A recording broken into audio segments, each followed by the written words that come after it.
I You mean, think between the year 2000 and 5000, they would have made a new pew pew weapon of some sort, you oh, know? I see what you're saying. Uh, Yeah, that is true. That is true. Like between right now and year there had been 5000. no evolution between the fall of man before we all flew to the moon.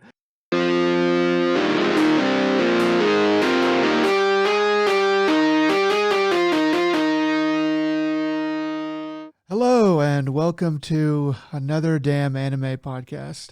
My name is Nick, and I'll be your host. Here with me today is my good buddy Joe. Joe, how you doing? I'm doing all right, man. How about yourself? Doing pretty good. Doing pretty good. So this is a bit of a bonus episode, a little series we've been doing on the Nier version 1.1a anime series that's airing right now. So we just wanted to go through and talk about it episode for episode. Spend some short bits of time talking about each episode. And this is episode 2. The episode name, I believe.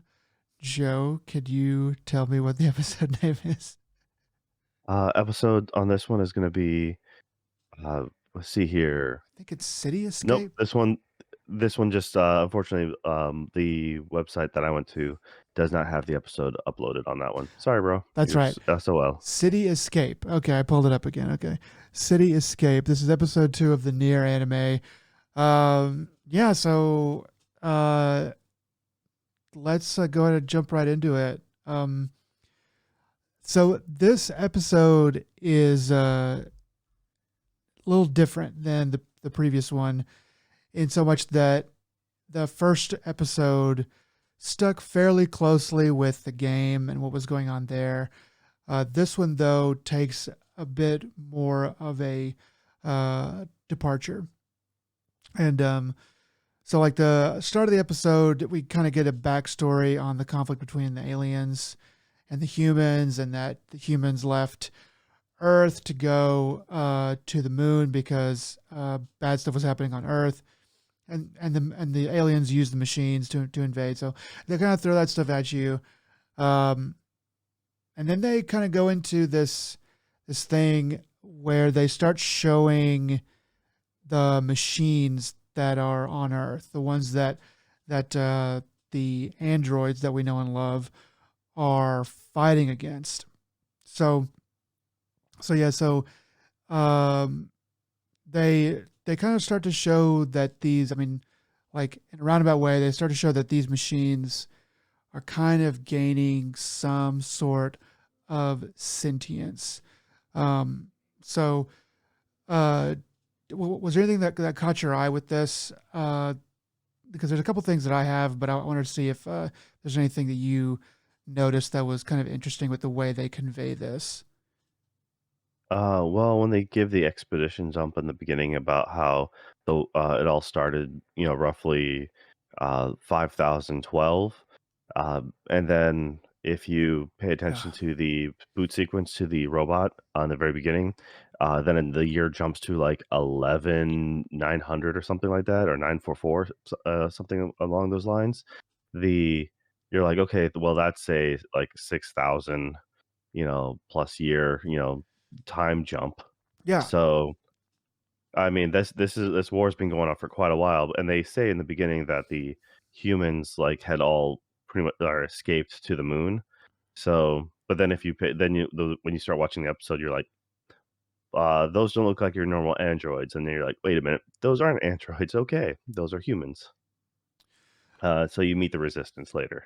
So I think that the resistance that we are going to come into, I know that they act like humans, but I think that they are actually androids too. They're just like weaker, kind of dumber ones.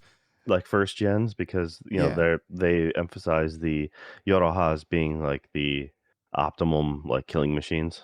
yeah, exactly. So like but that is kind of confusing because we will meet the resistance members, and they act just like people. They're like scared and stuff like that, and they're sort of weak, and it's sort of, it's like, well, they just seem like people, but I think that they're actually, just because of playing the game, I think that they are actually androids, just not cool ones like the Yorha ones. So so we get all that stuff with the opening sequence. We kind of get a bit of a snapshot of the commander who we're going to meet later, but they do tell you, yeah, the Yorha androids are supposed to be the ultimate combat weapons against the machines, and so they seem to be some like fairly new, though in a war that's lasted 6,000 years. Um, what is new? Have they been around for 100, 200, 500 years? I don't think we know that yet, but yeah. So they kind of tell you that stuff, and then they jump into they do this weird thing with like these it's like a children's story with like a because it's sort of it's a children's story with these simple cutouts that are supposed to look sort of like a pictographic representation of the machines because they have like round head and they have like this weird nose. It's just very simplified. And they're kind of telling, and it's like this sort of story about creation, uh, seemingly that the machines seem to have. It's kind of strange, and it's sort of just out of nowhere. But it sort of explains that, like as it's a kind of talking, it explain or it's like we're seeing some machines that are like laying on the ground coming online and getting like these red eyes, and then they're just like kill, kill, kill. So they just seem like they're bent on the destruction of the humans. Um, and that's kind of when the storybook is telling us that some of the machines learned hesitation and began. That's kind of the way that was translated. I don't know if that's really a very accurate translation from the Japanese, but that's what it says. Like they learned hesitation and they began to learn and like to love learning. And it shows them like reading books. So they're just like reading books like all the time. Um, and then they, and Yeah, then it shows them. It shows. Yeah, that's one thing it does show is the fact that they are. I guess you can say that's the progress for their evolution. The curiosity, and then trying to get as much information about the situation. That's what they at least they show the first yellow-eyed android doing is picking up books, being on top of a tower of TVs, all with different channels on, kind of getting that information dump and trying to understand, like, I guess, the world as it is. yeah, exactly. And so that guy, the one that you're talking about, that first his eyes, the first one whose eyes change colors, he has this like scar on his face, so you can kind of tell him apart, I guess. Um, but he like opens this one book, and there's a bookmark that falls out, and it's got this pretty flower on it. And then like later, he finds that flower in the battlefield, and he goes over to it, and he's like goes back and I think learns about it, and he starts to figure out ways to grow that plant. And I think it's right around then. I think it's when he sees that flower in the real world that his eyes turn from red to yellow. Um, and then he starts to figure out how to plant it, and it's all done with like this point, it's all done with no kind of narration. It's just straight animation, and they do some kind of funny stuff with a board chasing around some of the other machines. But he figures out how to plant these flowers, and these little machines follow him around, and then they like watch what he's doing, and then they come to him with flowers, and their eyes have changed from red to yellow as well. So it's just sort of this sort of weird one-off thing where it's just about this character that we don't know about or care about really, and they do a pretty good job of quickly making us kind of care about and telling the story of the machines in a bit more of a humanistic way without wasting too much of our time. I guess. So that was sort of I don't know. I thought it was interesting to me. Yeah, they show, like you mentioned, they do show at least in this one particular path, the evolution of this robot. And because the smaller ones, so this one is particularly like twice the size or almost three times the size of the smaller Munchkin robots. And those smaller ones end up referring to the bigger one as Big Brother or Right. Onichan. Yeah. So that's kind of the idea is they kind of are observing and looking up to him and watching him kind of be this pacifist, or at least starting to change. Uh, they eventually start to change just being by proximity. So that's kind of a that's at least the vibe you get is they're changing because they watch him and he's showing them how to then cultivate more flowers. Then they end up showing that once barren area is now a field essentially. Yeah, exactly. So yeah, they show that the barren area after a little while has tons and tons of flowers like planted like all over it. So you can tell they do it and keep doing it. Seemingly because they like to or they want to. It's not It's the one purpose they have. I mean, that's kind of like they yeah. found a new purpose, and so that's kind of what their driving goal is. So it's a single-minded effort, but they were single-minded beforehand with just kill. So now they have at least the protecting and cultivating flowers. So Yeah. Yeah. Um, so then we kind of switch, like we see that and they kind of set that up. And then we switch back over to what the androids are doing. So there's an introduction to the resistance members on Earth. It looks like these resistance members haven't been resupplied in a long time, and they're doubting their ability to win the oncoming fights. We meet Lily, who seems to be the commander of the resistance in that area at least, or she has some kind of rank because the others seem to listen to her.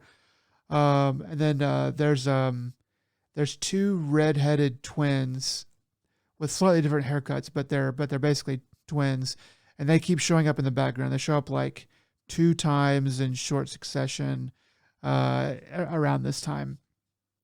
So so we kind of see them, and we're introduced to those members with a little bit of a weird thing because there's a voice, like the disembodied man's voice that it was in the introduction of this episode, telling you about the history. His voice is on the radio, and he's like giving encouragement and stuff. And Lily goes and turns him off before he's done speaking, which is sort of like a rude thing. And one of the other guys is like, "Oh, you don't want to listen to him like finish?" And she's like, "I know what he's gonna say." Uh, Basically for us to keep fighting until we die. And it's like, oh, so there's a little bit of animosity there. But she seems to be like the bravest, sort of smartest one, at least of that little group.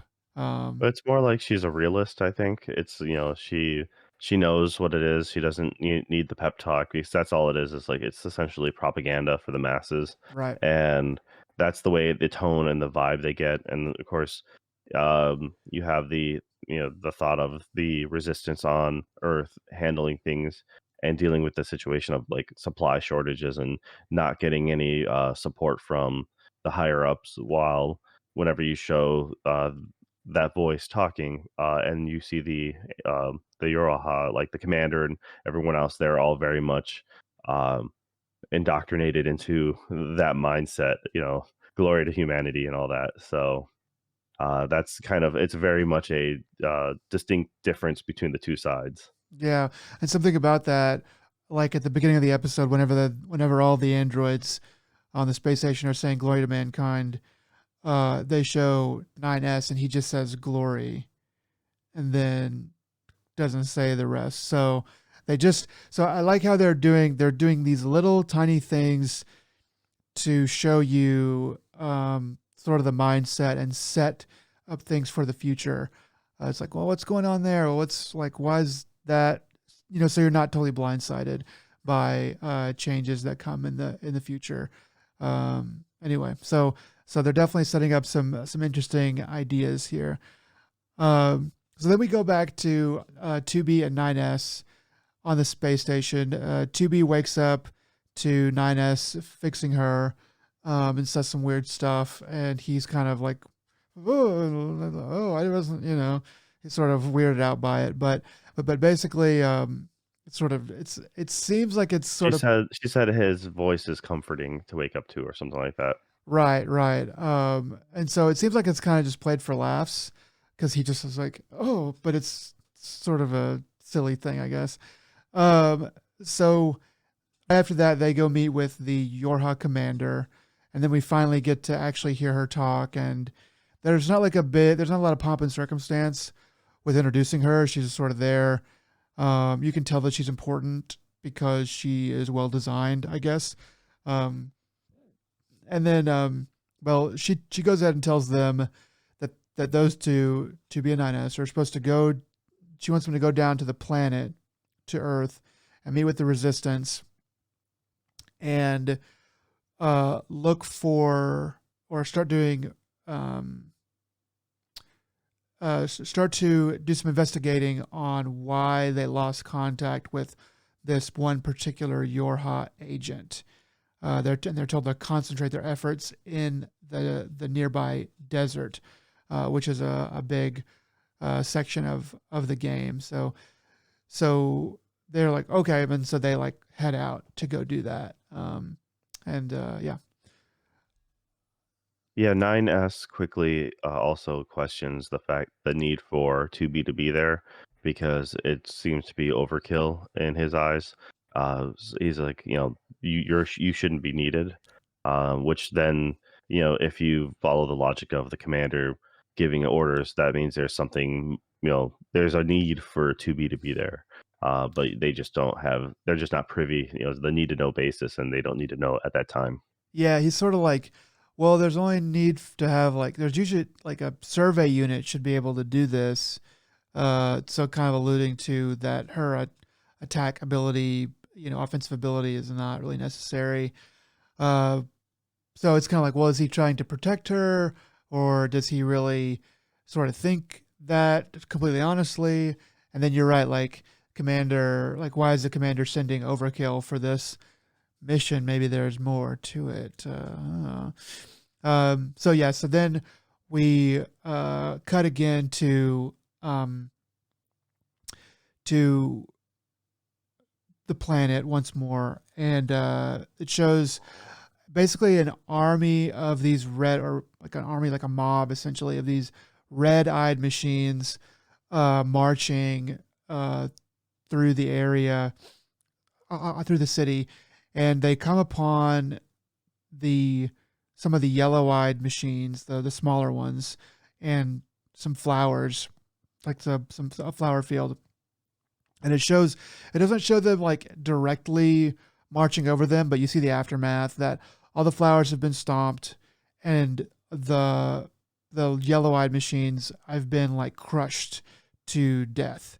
And I think like one of them goes out and it says like "Big Brother" is like the last thing it says.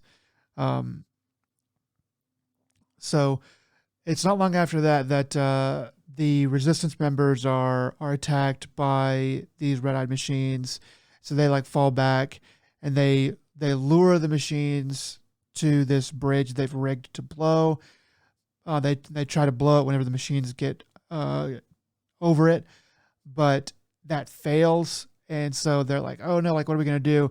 Right at that moment is when 2B and 9S come in on their flight units, and just missile the bridge, and then they missile attack the mass of these marching red-eyed machines.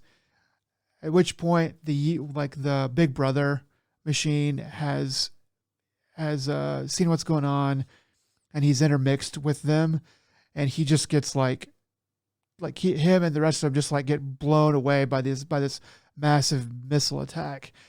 And this is kind of where it also gets it takes a little bit of a turn. Do you want to talk about what happens here, or do you want me to keep going? It's fine. You talk about the moment uh, the current yellow, the Big Brother robot, as he gets knocked off the cliff into, like, he starts to fall into the chasm, hits a ledge, and he notices the flower there, which I'm pretty sure this white flower that he saw pressed and he's grown the fields of is all a lily. So he happens to see this lily growing on the cliff face as well, reaches out to it, and his eyes then turn from yellow to green as he kind of passes away because his hand drops and then he rolls off into and falls into the gorge. So it's kind of uh, not really, there's a lot you can kind of read into it. There's nothing, for sure, but being the fact that it goes from red to yellow to green, and so at some point, seeing, well, he notices the lily blooming in the battlefield, and then he now notices it in like the most hostile spot to live in. It's like on this cliff face, and he probably gets some sort of like enlightenment at that moment, but right before he dies, because yeah, he probably, had he got to live, you would have gotten to see the next step of his evolution. Yeah, yeah, you're right. So, yeah, I didn't think about that. I think there's some kind of lily. They're a made up flower within that universe, that I forget the exact name of, but that is kind of interesting that that's a lily, and then we have this resistance member whose name is Lily. So it's like I wonder if there's a connection there. I honestly don't know, but it'll be interesting to see. But yeah, so this is kind of where his story sort of ends. So his eyes do turn green. You're right, and then his hand goes limp, like you said, but his eyes just go dark, and they're kind of like crushed, and it's pretty freaking sad. I mean, it's pretty sad for him to kind of become aware and then have this sort of uh, to have this goal and to proliferate these flowers and for so many of them to be crushed. But I guess yeah, what it's trying to say is like in that hostile environment of the cliff face where like nothing else lives, that this flower is still living. I guess he has hope that his work to to make these flowers grow all over the place is not going to be in vain. That they're going to like survive on. So yeah. Anyway, it's that's Yoko Taro for you, man. That's just the way that he rolls. So kind of moving on. Let's see, where are we? So then we kind of cut back to the battle that's going on. But it seems like 2B and 9S have sort of solved the problem. They just like blew like all of those machines away. Um, and but in the fight, Lily, the resistance member, was hurt and has a little bit of a some kind of a cut on her arm. But you pointed something out before we started the podcast about when Lily sees 2B. Yeah, the moment she makes eye contact with 2B, or she identifies her as a two unit, and then immediately gets hostile. And that's the entire time when both 2B and 9S disembark from their flight units. She draws on them immediately and just keeps a bead on them the entire time. And 2B notices the wound on her arm, and tells the pod to like administer treatment and a virus. I forget the name of the virus shot, but there's It's like and a then nope, logic. not needed. It's like a logic Yeah, virus, so which I don't know, or something weird like that. Yeah, I don't know what that yeah. really means, but it means something to them. Yeah, so immediately just says, it's not needed, and then the redheaded twins start doing their own like magic healing, by pulling their hands up and just forcing that to heal. But the entire time she still has a bead on them with her, like, I don't know, 8,000-year-old AK-47. Oh So yeah, yeah. You're pointing this out. Yeah. So yeah. So it's in 6,000 years. So they have this war's been going on for 6,000 years, and they have these AK But forty that's sevens. the year 5,000, okay? And so you have to add an extra couple hundred years on top of that because that's a currently running firearm, our time frame. So So from like you're five like, thousand to 11,000, and then we're at the year 11,000, whatever, almost 12,000 is where we're at. that's So a 9,000-year-old firearm. I don't know if nine is actually quite it, but it's a lot. It's a lot of time. So Something made in our in our lifetimes. It's still here. It's right now in the real world. so And so if I could explain it away, I think that what happens is they they break and then make new ones. Like the machines are constantly being made. That's what the factory stuff is about. In the first episode, the machines are constantly being, reformed and remade. So the androids' materials and guns and stuff are constantly being reformed and remade.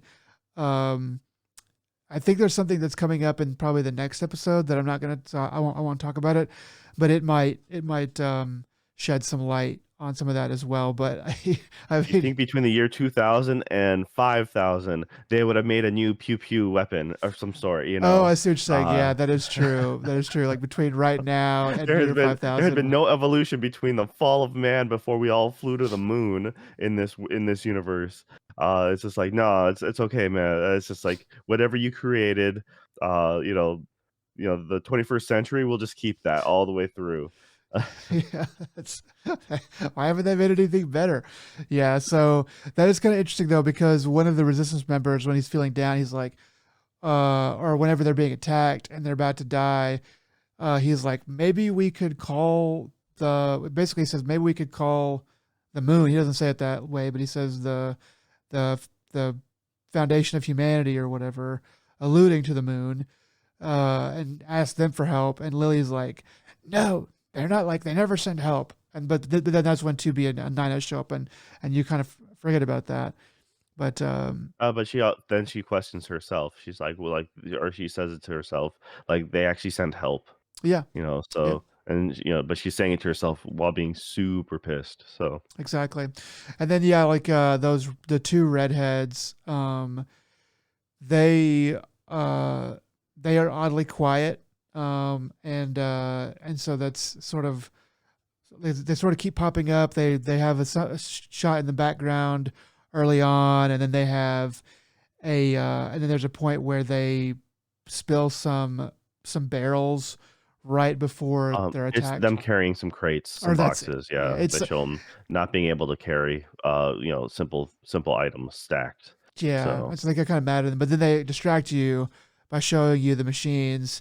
So it's like, okay, you've seen them twice, and then they come in to heal. So it's like, okay, well, these characters are going to be something going forward, but we don't know yet what that's going to be. But then after 2B and 9S come, and Lily's, like you said, she drew a bead on them, and she sort of never really lets her guard down. But toward the end, right before the end of the episode, she says, all right, well, let's go back to the resistance camp. So that's where they're heading, right? Pretty much, it's like the last thing that we see of them before it kind of cuts to this little epilogue in the show. So we go back to the paper cutout story, and it shows like going through these doorways, like 3 or 4 doorways, as it narrates. And it's sort of a weird story about killed mother, killed father, killed mother, killed father. And then it has like this one machine, uh, this one machine holding a sword. And if you look closely, you can see that there's like a ring of, or like a half circle of dead machines around it. And it starts talking about how it's like to be like killed mother, killed father, and to in pursuit of being finally being alone. So it's just sort of this weird stuff that I even after playing the game, I kind of know what it might be alluding to, but I also don't really. So that's sort of just meant to, I guess, confuse you for now and be a mystery for later.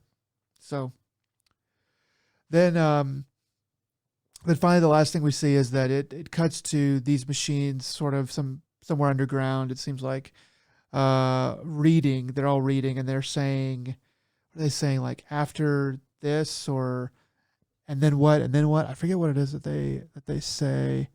Let me see if I can find it really quick.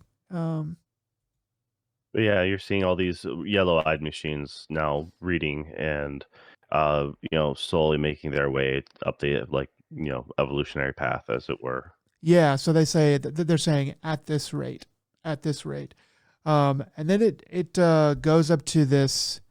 It zooms in on this giant ball with kind of nodes connecting out of it. It seems to be made of these little machines, but it's just this huge ball, and it starts to glow yellow. So yeah, there's some kind of evolution of these machines going on, and then that's where the episode finishes, cuts out before you have the song, and then you have the funny little puppet show that happens at the end. Um, Yeah.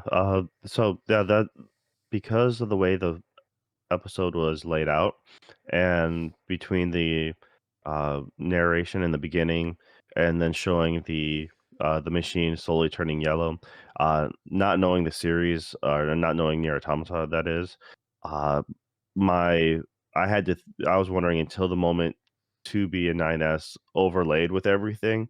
I wasn't sure if these were supposed to be time jumps, like showing because I wasn't sure if I wasn't certain if they were showing the birth of like the first yellow-eyed evolution, and then jumping, but also them not indicating whether or not the resistance is human or not, and them giving the timelines in the beginning because it shows uh, 5012, then it shows was at the 52. yeah, 5204 is when they say the Yeah, resistance and started. so and it's like so I was like, all right, is this the resistance prior to, currently? So I didn't know what until the moment they all intersected. I'm like, okay, nope, this is all one straight timeline. There's not really much jumping around. But it felt like it because of the way they did the hard cuts.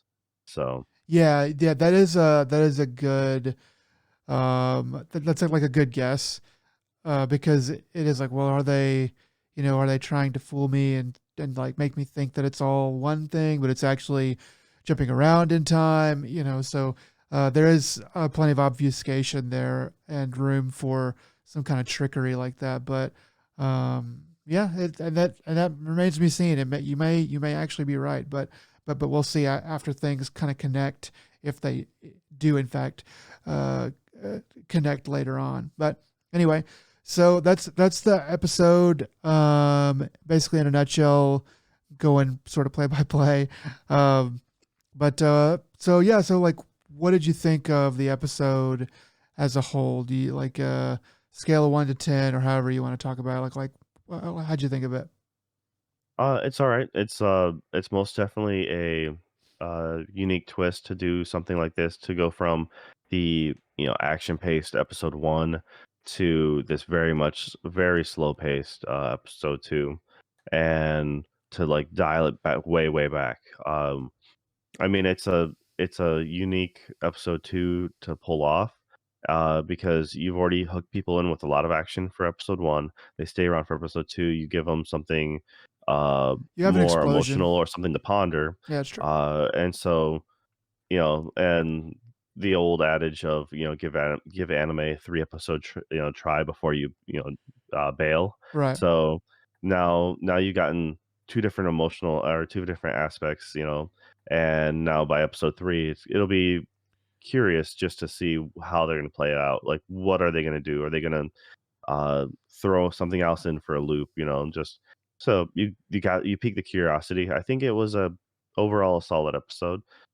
Just, maybe a little too slow for my pace, but, only because, uh, I feel like there wasn't enough, like because of the jumping around with the time, with the 3 different groups, it was making it a little hard to follow, and because even on the resistance front, it seemed pretty slow, and not realizing for me, if this was, a current timeline of, the 11th year 11,000, or if this was, supposed to be predating everything. I would have been a little bit more satisfied knowing when in the timeline this all was, because then, or at least following one storyline a little more through, because I felt the resistance portion was not necessary until the end. They didn't, then all it shows was Lily's animosity, the fact that she doesn't believe in uh, getting backup from her superiors. She feels like they've been abandoned, and it also kind of states that because they don't have supplies. They've pretty much run out. Like one of their supply drops or bunkers or whatever you want to call it. They're almost completely out of supplies there, and kind of fearing that most of their other supply locations might be tapped out as well. So I mean, yeah, that it served that purpose, but I don't know how much I actually needed to know that. Yeah. So Yeah. so, Yeah. I mean, it's I feel like, honestly, that once again, this is probably another if you wanted to put a number on it between 1 to 10, it's probably another 7. I mean, because the emotional aspects of, you feel for a robot that doesn't say anything, you know? Yeah. It talks to itself in a little bit, and it talks about how it's broken, and so it knows that it's not out, functioning properly, but it also moves on from that. It doesn't just, like, give up. So, Yeah. Yeah. I think so. I think that's I think I'm a little bit higher on it. I'll say seven's probably pretty good. But I think before you get to the biggest episodes in a series, I think seven is really probably where you want to be, unless you just have some really awesome stuff later. Uh, y- so it's enough to keep you interested. I think it's enough to keep me interested. There's some stuff that I'm seeing that I think is different, like this character that they sort of try to make you love with the Big Brother machine cares about the flowers. Like it's actually 2B and 9S they that kill him. Like they're carpet bombing that whole area, trying to kill the bad yeah, machines. but at the same time, he's, like, kind of standing in the way of the horde that just trampled the 3 smaller minions. So the dude was a goner either way. Yeah, Um, but I mean, like you're right. Like he's like, how are they supposed to know that they're at war? Blah blah blah blah blah. But like the fact remains that like the heroes of the story just killed somebody that we have grown to like, that was actually not a combatant. And yeah, like there's all kinds of like reasons why they didn't know and all that stuff, but the point is that like he got wrapped up in their war, and like he's gone now. So like I think a lot of other shows would go out of their way to make it so that our like good guys, our heroes, don't do something like that. Um, Whereas this is like saying, yeah, it was an accident. They didn't know, but they also like probably don't really care. And it muddies the well, they waters. can't care because they don't know. I It's like know, no one's pointing it out to them, so but like yeah. I guess what I'm saying is like they don't know. But even if they did know, like how much would they care? And it's just enough to just muddy the waters just just a little bit for these opening episodes. And it's stuff like that that I think is interesting whenever you have a little bit of a question of like, well, like what's like, well, what's right here and what's not right, because so much of anime is cut and dry. It's like we're good, they're bad, and whatever we do is fine, which is good for the most part, but it's nice to have a little bit of change of pace. So uh, Well, just so you know, that Big Brother robot did murder like a resistance member. He wakes up and the resistance member is dead right by his feet. yeah, that's So true. Like he's he's still no a bad guy. Just like because he likes some flowers doesn't mean he wasn't a bad dude. You know. right. But he's like not totally free of guilt too, for sure. But that still proves my point. Like it muddies the waters like even more, um, because did he come into that war? Uh, you know, like did he shoot first? Was someone, or was he just programmed to be that way? Like it's They're like all programmed to be that way. That's the whole point. I mean, it wasn't an option of like, "Hey, I'm gonna join the robot army." yeah. Like, "Hey, sign me up for the draft." But So it's the fact the hope is that, the newer like because there are constantly new ones being built, and obviously we've seen a field of yellow-eyed robots, from episode 1. So you know that it's spreading, and now they show the core, or at least that mass at the very end of the episode that is like some sort of potential hive mind or something like that that is affecting other robots. You'd assume. right. So that kind of begs the question.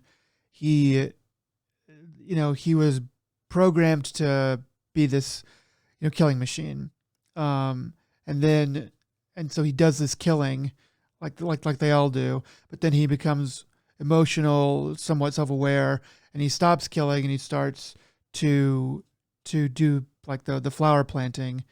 So at that point, after his eyes turn yellow, like because he has like changed his ways and he never like chose to be the killer that he was before, does that like absolve him of his sins? I mean, like at what point is he guilty? Is he like born guilty because he was programmed to be that way, or now that he's like yellow eyed and he doesn't want to do that? If he does kill at that point, does he become guilty at that point? So anyway, it's just like I don't know. Like maybe I He think about it more he's deeply. only free if he can do atonement, not just because he's like, I want to live a neutral life now. That's that you have to atone for the things you've done, whether or not it was meant to or like out of ignorance. It doesn't matter, in that aspect. So, but it doesn't matter because he's dead. So Yeah, they murdered him in quite a like unsavory fashion. No sticking around for episode 3. Just like no, that's it. You pull at the heartstrings and let that go. So, yeah, yeah. So it's it brings up interesting questions to me, and I'm excited to see what happens next. Yeah. So I think that's gonna pretty much do it. Unless you have something else you want to bring up, Joe. no, man, that's really it. I mean, the episode was pretty solid. Went by fast enough. So, yeah. Until next time, then I guess. Okay. All right. Thanks for joining us, and we'll see you next time. All right. All right, good. Take care. Bye bye. Don't remove your OS. Oh, oh yeah. That part of that's pretty funny. All right. Bye.